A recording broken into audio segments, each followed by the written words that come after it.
Hola, vamos a presentar nuestro parcial de la materia Historia Social Argentina y Latinoamericana, dirigida por el profesor licenciado José Díaz. Integrantes del grupo: Magali Morales, Luciano Ortubia, Ailén Goyochea y Mercado Camino. Nuestro tema a desarrollar es el golpe de Estado de 1976 y la Madre Plaza de Mayo. El golpe de Estado del 24 de marzo de 1976 le dio paso al gobierno militar, que condujo el país, hasta que se formalizó el regreso de la democracia en 1983. Es una de las etapas más oscuras de la historia argentina, que fue precedida por tiempos marcados por la inestabilidad de la política y la violencia. El periodo de facto transcurrido entre 1976 y 1983 tuvo 4 jefes de estados, en el plan que llamaron procesos de reorganización nacional. Estos 4 jefes de estado fueron Jorge Videla, Roberto Viola, Leopoldo Galtieri y Reinaldo Vignone. Aquel 24 de marzo, la Junta Militar tomó por asalto el gobierno democrático que estaba en manos de Isabel Perón, quien había heredado el gobierno por el fallecimiento de Juan Domingo Perón el 1 de julio de 1974. Bueno, ese golpe de Estado fue el sexto que sufrió la Argentina en 47 años, en un periodo de alternancia entre gobiernos democráticos y militares, que comenzó en 1930 con el derrocamiento de Hipólito Yrigoyen y culminó con la asunción de Raúl Alfonsín en 1983. Así, el último presidente de facto que tuvo la Argentina fue Vignone, quien gobernó desde el 1 de julio de 1982 hasta el 10 de diciembre de 1983, cuando Alfonsín asumió el mandato que había recibido por las elecciones del 30 de octubre. Tras la muerte de Juan Domingo Perón, se agravó un escenario político que se mostraba muy inestable, con el líder justicialista en su último tiempo como presidente. Eran tiempos en el cual surgieron 2 células guerrilleras agrupadas en 2 líneas principales. La primera era de montoneros, que eran los peronistas, y la segunda era el Ejército Revolucionario del Pueblo, que eran marxistas. Tras la muerte de Perón, el gobierno recayó en su viuda, María Estela Martínez de Perón, también conocida como Eva o Evita Perón, aunque en realidad se produjo un vacío en el poder.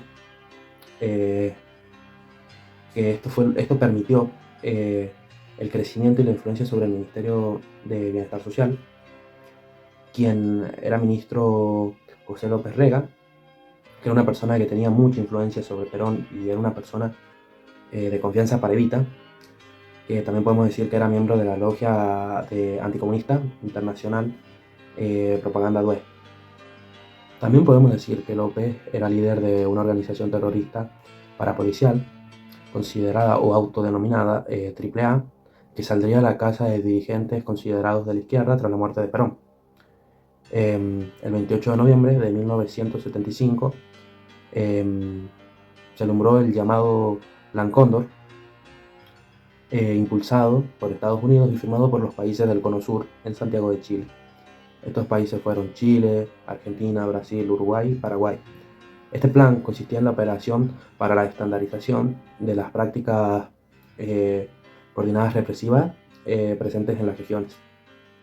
Esto implicó la puesta a disposición de los recursos humanos, materiales o técnicos entre las dictaduras, con el objetivo de facilitar la destrucción de sus opositores, que fueron individuos u organizaciones. La inestabilidad democrática en Argentina comenzaba a partir de 1975, más precisamente el 18 de diciembre. ¿Con quién? Cuando las fuerzas aéreas parten desde la base aérea de Morón, bombardeando la Casa Rosada, lo cual termina en un intento fallido. Desde Tucumán, quien se encargaba del ejército contra los guerrilleros, Jorge Videla, envió un ultimátum de 90 días al gobierno de Isabel para que ordenara el país. Bueno, y para este momento Estados Unidos ya había recibido un informe muy fuerte por parte del embajador de Argentina, Robert Will, quien contaba sobre la debilidad que presentaba Isabel ante el gobierno y además sobre la posibilidad de un golpe de Estado. Cabe aclarar acá que Estados Unidos apoyaba y estaba a favor sobre este golpe de Estado, o sea, estaba a favor de los militares. Entonces, para ese momento, los enfrentamientos que habían entre los militares y los guerrilleros ya eran muy altos. Por esta razón, Servando Tortolo, era un monseñor, se reúne con Isabel el 29 de diciembre de 1975, en donde él le comunica a ella que los 3 comandantes de las Fuerzas Armadas exigían que ella ya presentara su renuncia.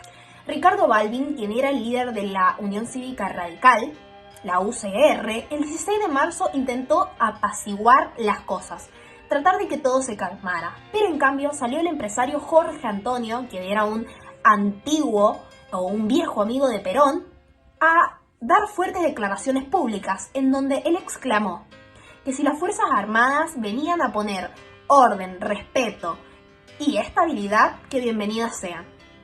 En la madrugada del 24 de marzo, el ministro de Defensa, José Alberto Dehesa, se reúne con los jefes militares, quienes exigían la renuncia de la presidenta de la nación. Isabel, en ese momento, parte desde la Casa Rosada hacia la residencia de Los Olivos, poco antes de la 1 de la madrugada. Imprevistamente aterrizan en el aeroparque, en donde es informada de su destitución. Ya expresidenta es enviada a Neuquén como detenida. Y a las 10:40, oficialmente la Junta Militar toma por completo el control del gobierno, dando inicio a una etapa de 7 años, 6 meses y 13 días de dictadura sangrienta, violencia guerrillera y terrorismo de Estado.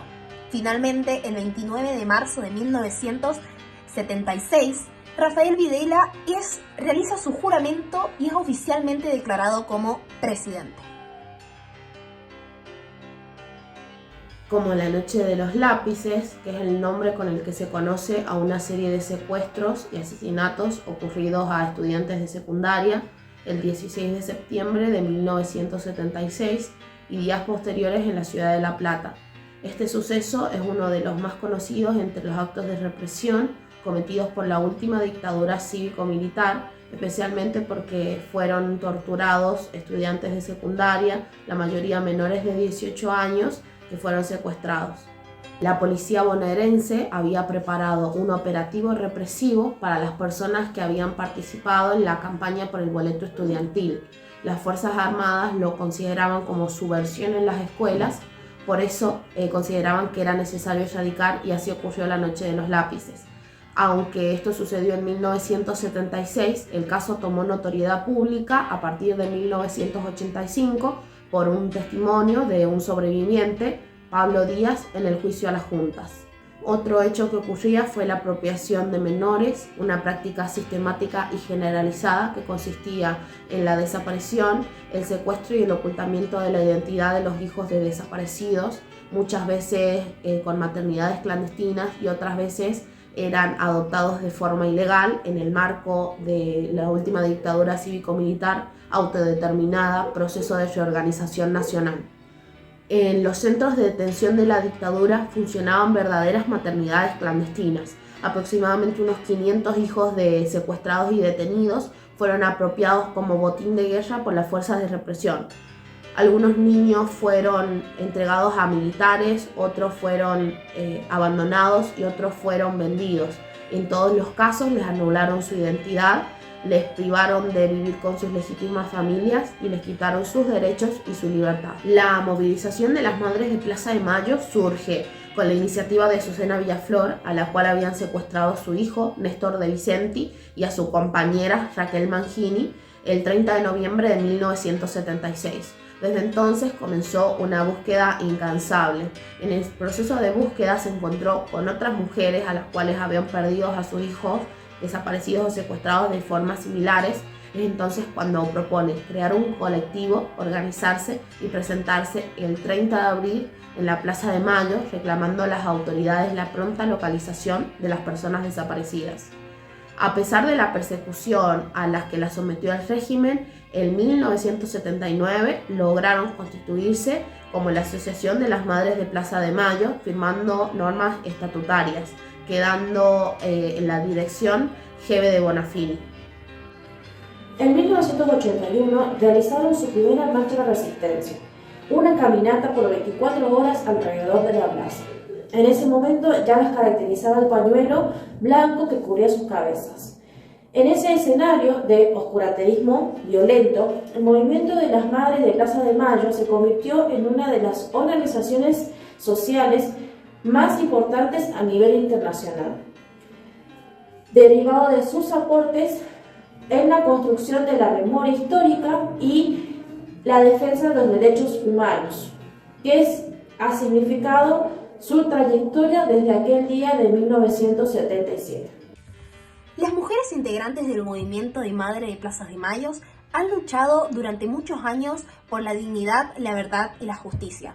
Es por eso que ellas son consideradas como un símbolo de resistencia colectiva, a pesar de las múltiples violaciones que han sufrido durante los años. Con la finalización de la dictadura en 1983 y el ascenso de Raúl Alfonsín como presidente, se consolidaron ciertos procesos, como la creación de la Comisión Nacional sobre la Desaparición de Personas, el CONADEP, el juicio a los militares, la exhumación de cadáveres y la reparación económica a los familiares de las víctimas de la dictadura. Finalmente, en 1985, las integrantes del colectivo pudieron testimoniar ante la Comisión Nacional de Desaparición de Personas, la CONADEP, presidida por el escritor Ernesto Sabato, la desaparición de personas mediante el mecanismo de exterminio del proceso de reorganización nacional. Dicha investigación, llamada Nunca Más, concluyó que durante la dictadura más de 30.000 personas fueron víctimas de la desaparición forzada. De este modo, y en la actualidad, las Abuelas de Plaza de Mayo son una organización no gubernamental creada en 1977, cuyo objetivo principal es localizar a las personas desaparecidas y restituirlas a sus legítimas familias. Las abuelas siguen buscando a sus nietos, hoy adultos, pero también a sus bisnietos, que como sus padres ven violado su derecho a la identidad. Y con esa finalidad trabaja el equipo técnico, además de crear condiciones necesarias para que nunca más se repita tan terrible violación a los derechos humanos. Según el sitio oficial de las Abuelas de Plaza de Mayo, ya son 137 los casos de personas restituidas y aseguran que la verdad sobre el origen es liberadora y aporta construcción a la identidad.